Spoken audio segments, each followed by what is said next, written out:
Welcome back, everyone. So today we're going to be going over your culture for stage 13. We're going to be talking about the Celts. Now, you may have noticed we've had a pretty drastic change of scenery from what we've seen for the last 12 stages. We were before in Roman Italy. Now we are in Roman Britain, which is inhabited by the people known as the Celts. And you may have heard that name before. Often we associate Celtic people with the peoples of Scotland, Ireland, Wales. But for us, we're going to talk about how the Celts really, they started off in Central Europe and they spread all across Northern and Eastern and even Western Europe during the Bronze and Iron Ages. So here you can see they started there in Switzerland, southern France, Austria, quickly moved into France, northern Italy, even into Turkey, Spain, and of course the British Isles, where we are going to be for the foreseeable future. So when we talk about Celtic society, they're quite a bit different than how the Romans structured their society. The Romans were a very centralized government. They had a big government bureaucracy led by the emperor and senators and governors and a professional military, things like that. The Celts are kind of the exact opposite. They're very decentralized. They're mostly an agricultural people. They live out in the countryside and they farm. They don't really have big cities like the Romans have. And they're all led by chieftains.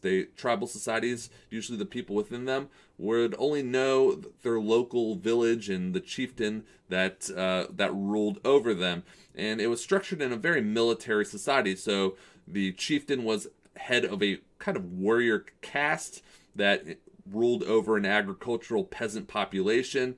And your status was based upon your skill or ability as a warrior. All right, they didn't really have a professional army as we see it. You know, they were part-time farmers, part-time warriors. All right, they didn't really have kings as we would think of it, that control large swaths of land. Instead, you would have at most a confederation of different tribes that might elect a king to lead them when they were raiding or attacking an enemy, but then quickly they would dissolve back into their immediate tribes once the war was over. So we're going to see a very different looking society. So how they lived, again, they lived out in the countryside and they farmed, and we often know a Celtic settlement. They often have wooden walls surrounding it. They have these circular houses with thatched roofs. Not very many people would live in these villages, maybe up to a few hundred. All right, we call them all Celts, but within this map there are hundreds of tribes of different Celts. You know, as we read Julius Caesar later on, we're going to talk about, you know, the Averni were one, and the Helvetii, and the Belgae, and the Iceni. When we look at this map, it wasn't like this was all ruled by a single king or something. These are all hundreds and hundreds of tribes, and often these tribes are fighting against each other. That's how the Romans are originally going to conquer them. They're going to make allies with some of the tribes, fight for them, conquer land. So it's a really complex political structure that we have here. All right, so when we talk about religion, the religion of the Celts is similar to the Romans. It's a pagan religion, but it's more animistic. What animistic means, it's based on spirits of the wild, natural spirits that inhabit the world and help guide the Celtic people through intermediaries like the Druids, who could interact with these spirits. That's a little bit different than the Romans. The Romans had gods that didn't really inhabit like forests or streams. They had control over them, but the Druids believed a forest itself would have a spirit associated with it. A stream would have its own spirit associated with it. All right, so a little bit different. But what the Romans are going to do as they conquer Roman Britain is they're going to incorporate a lot of these Celtic gods into their own through something called syncretism.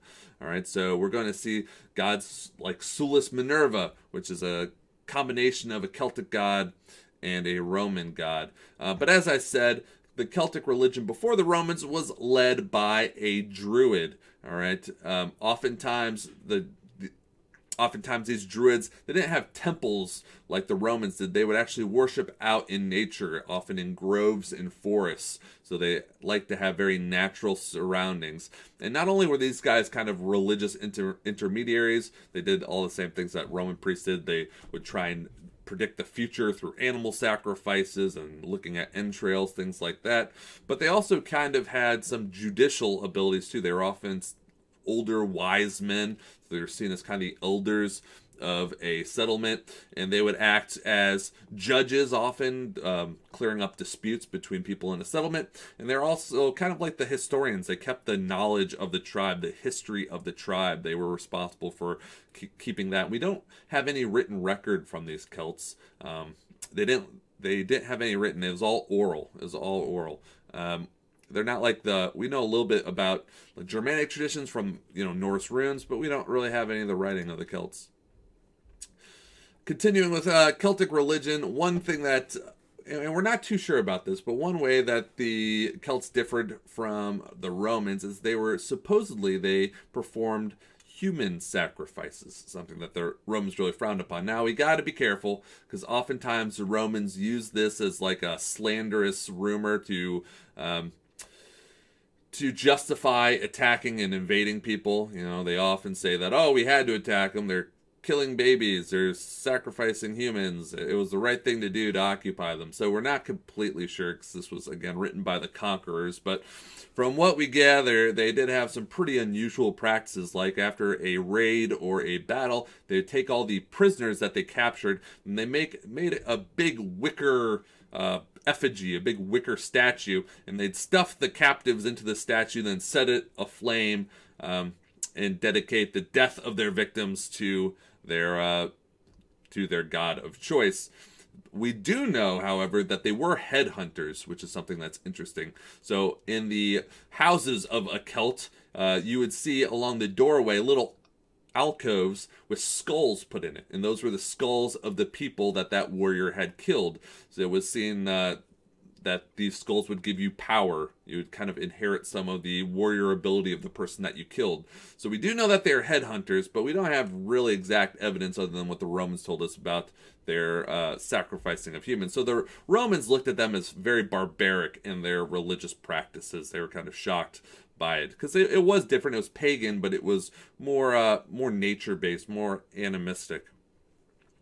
Now, when we look at the language of the Celts, the Celtic language kind of evolved into a numerous amounts of different dialects, we can call them. So from the continental, from where we're talking about in France, we get Celtiberian, Galatian, Gaulish, Lepontic, Noric, and then it branches off to insular, coming from insula meaning island. So these are the languages of the British Isles. So in what is Britain and Scotland, we get Common, Brittonic, Ivernic, Pictish, which will be Scottish, and then we get over here the Irish languages. So all of these dialects are and some of these languages still exist: modern Irish, Welsh, and Gaelic. You can learn them. There's not a ton of speakers, because the Anglo-Saxons will kind of wipe them out pretty well. But these languages still do exist today.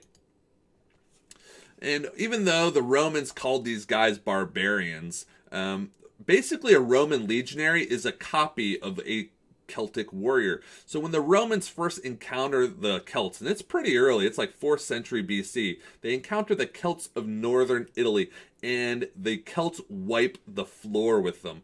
The Celts had chainmail, something that the Romans didn't have. They had these big bronze breastplates and armor and shield, and it was actually pretty cumbersome. They couldn't move very fast. It was hard to turn formations, and the Celts wore this chainmail, which was very light. It could breathe. It wasn't super hot, and it could actually absorb blows, because it's kind of like a Kevlar vest. When you hit a piece of chainmail, it's flexible. It absorbs the blow across the armor instead of just focusing it on one place. So it was actually more durable. Now, only a nobleman, a very wealthy Celt, would ever wear chainmail. Lots of warriors just wore simple tunics, but it was something that the Romans adopted quickly when they realized how far superior it was to their own. And also the Celtic helmet.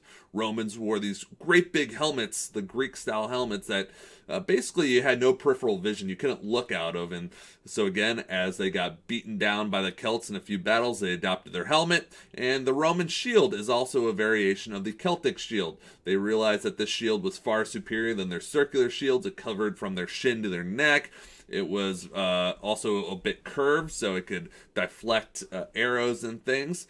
And the Celts also were very accomplished swordsmiths. And so Romans often adopted Celtic swords. All right, the short sword, the gladius, it comes from the Celts of Spain. So even though the Romans looked down at the Celts as barbarians, the craftsmanship of the Celts was pretty amazing. And in fact, it made the Romans adopt it for all their soldiers. And one of the reasons why the Roman soldier was so unstoppable during the classical era was because it had adopted the traditions, the military traditions of the Celts. So here we know that they were very skilled, as I've just said, with their working of metal, making chainmail, making swords, making spears, that sort of thing, and they were pretty renowned. And the last thing I really want to talk about is Celtic art, which was much different than the Romans. Romans, if you look at their statues or their frescoes, they try and duplicate human features, be very realistic in their art, whereas Celtic art was all about geometric shapes. All right, there's some things like the Celtic cross, which is often now a Christian symbol. It was first developed by the Celts, and they have all these kind of interlocking designs. A big thing for the Celts was the idea of the circle of life, that there's no beginning and end. So the Celtic knot that is often seen in, well, it's been adopted in science fiction and fantasy art, and you know, if you go to Ireland, Scotland, you see it all over the place. But the Celtic knot had that idea of no beginning or ends, and the trinqueta, a symbol that the Christians take over. They're all geometric. They're not really trying to duplicate realistic images of people or animals. When they do try to depict people or animals, they do it in this sort of fashion with all these swirly geometric shapes and things. So Celtic art was something that is actually still pretty popular today. So anyways, that's just an introduction into the Celts. We're going to be dealing with them for quite a while in our book, for about the next 10 chapters or so. So hopefully that gives you an idea about Celtic society and culture. All right, take care.